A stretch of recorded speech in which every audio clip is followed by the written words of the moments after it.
Hi friends, అందరూ ఎలా ఉన్నారు? బాగున్నారా? అందరూ బాగున్నారు అనుకుంటా. Welcome to Padma's kitchen.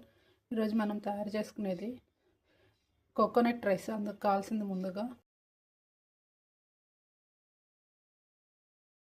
Medium size onion, ఒక 2 పచ్చిమిర్చి, ఒక 2 గ్లాసులు రైస్ తీసుకున్నాను. ఇది బాగా నానపెట్టున్నాము, కడిగి నానపెట్టాను.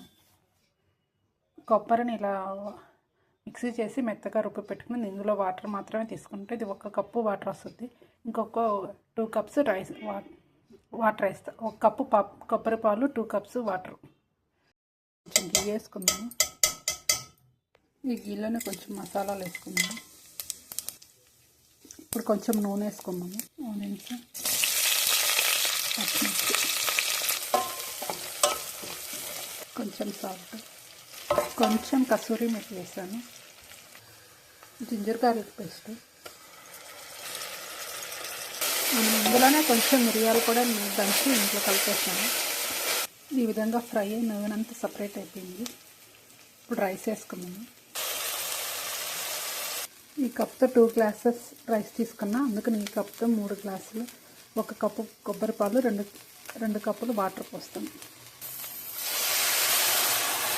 రుచికి సరిపడినంత సాల్ట్. కాసేపు మూత పెట్టి మగ్గనిద్దాం. ఈ విధంగా కొబ్బరి రెడీ అయిపోయింది.